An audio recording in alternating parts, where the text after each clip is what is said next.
Alright, fellow YouTube fans, been a while since I've actually done a lesson, and I've got a little time today.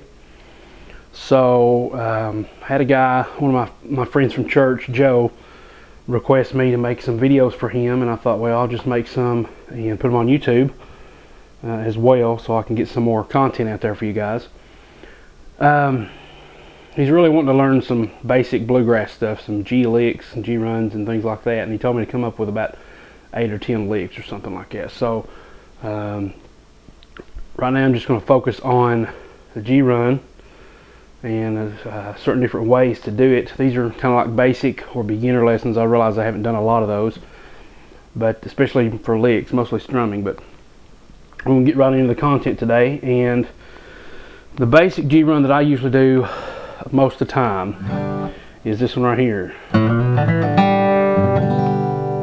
There's only like 3 pick strokes there, 2 or 3, something like that. But in bluegrass, one of the main things, there's 3 different tools you really need to learn and get it down, and that is the hammer-on, the pull-off, and the slide.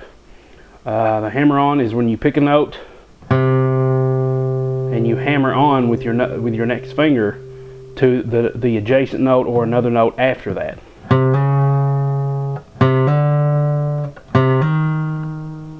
Okay, and the goal is to try to get it to sound the same volume as the pick. You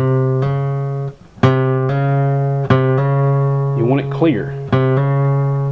And I heard somebody say it's kind of the same pressure that you would put if you were typing on a keyboard. It's not like you're having to slam it down, you know, real hard. But one of the main things also to remember when you're playing guitar, any kind of guitar, is you want to play close to the fret. My finger is right here nearly on the fret that I'm playing. You don't want it to be in the middle because you have to put down more pressure like that.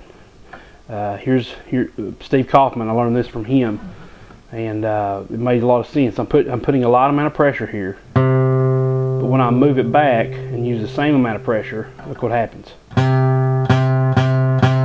It buzzes, which forces me to play harder and to pick or to press harder, and also it causes the note to stretch, which stretches it out of tune.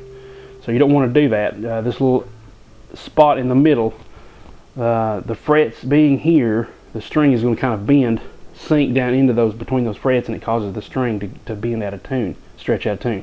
So you want to be right on, nearly on top of the fret. And when you hammer on, you want the same thing to happen. You want to hammer on the next fret, or how many ever frets ahead it is, right in the same position, right next to the fret.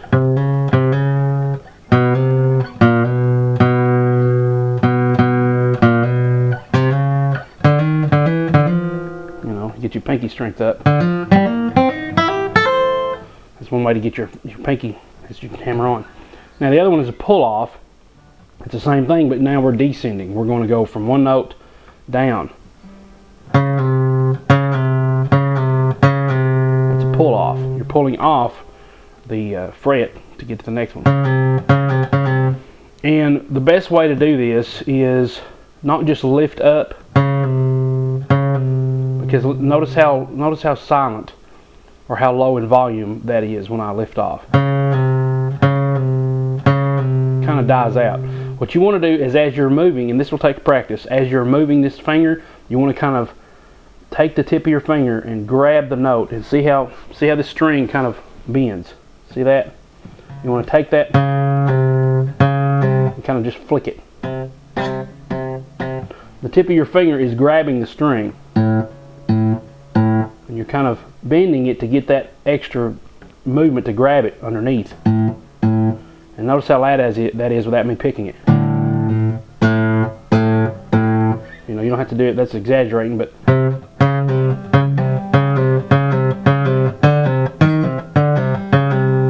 that's the idea, is you want to kind of grab it and then flick it. Now the last technique, as I said, is a slide. And you're going to slide up or down.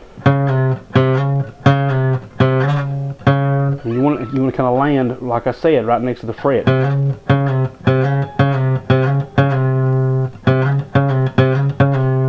Okay, and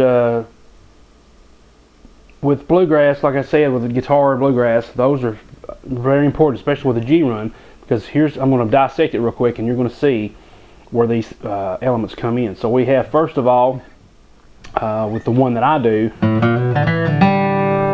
we have a hammer-on and pull-off.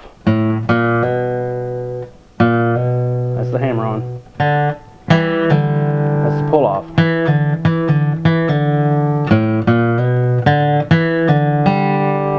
Okay.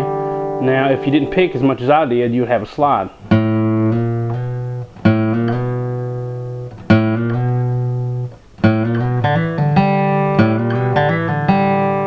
So you got the slide, you hammer on first, and slide up, and then hammer on and pull off.